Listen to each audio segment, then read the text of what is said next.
Okay, right now, today, we're going to talk about the hook.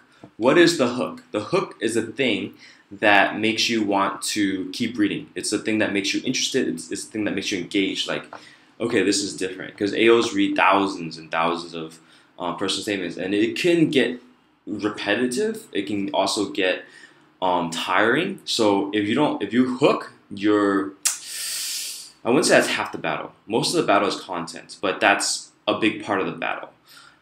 If you don't have it, it's not a killer, but if you do have it, it's much, much better. Okay, content is still king, but the hook cannot be neglected. Okay, so let's work on the hook. Okay.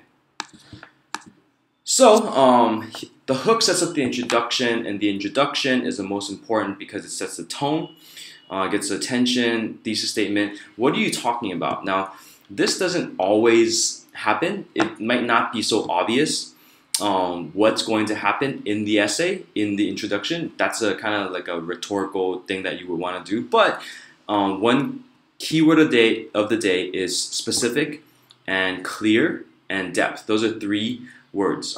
Two of those are very similar, but let's talk about each of those words for a second. One is specific. When you say something like, oh, I want to help the campus by making it better, that's not a really good statement at all, but you'd be surprised at how much of that gets into the personal statement. And the other part, so what do I mean by being specific?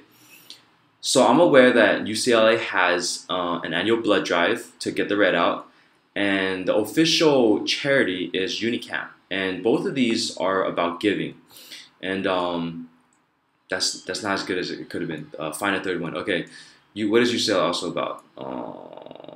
The education department. While you think it's about pedagogy, the way you teach a person, it's a lot about social justice, race, and income inequality, things like that. So and the public policy, the number of Pell Grants, those are all things that factor into UCLA's social equality. That's how you would describe it, their model, and that's all the evidence that lines up with it. Is there evidence that goes against it? Yes, there is, but we're not going to talk about that for now. So if I can talk about those four things at UCLA is going to be like, wow, this guy really did his research. And you always want to do that, especially for a why essay.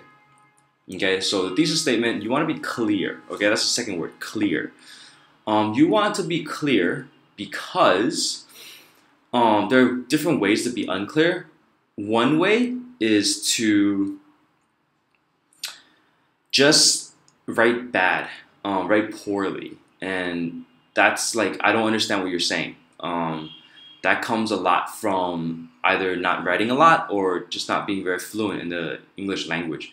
So if you're confusing structurally, that's a problem. That's why you can't just, content is great, but you need to have the delivery system, which is the art of writing.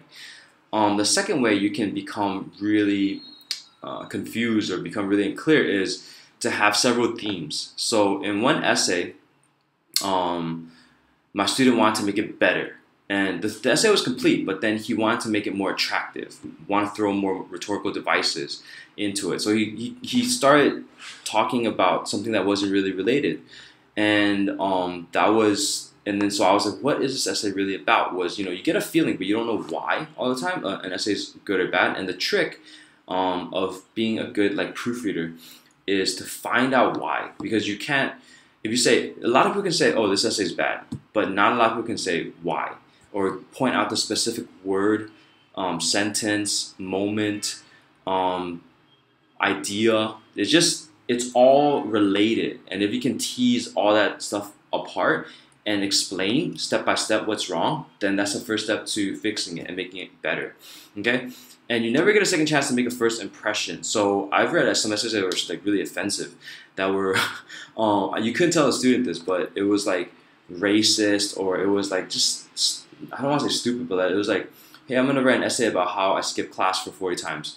I don't think that's a good idea, So you don't want to make that impression, and there's depth, but at the same time, you want to come off as likable. not for the sake of being likable, but that's just who you are in a perfect world. So that's the trick, or not the trick, but the complicated thing about essay writing. So I'm gonna stop there, and we'll move on to the next slide in a second.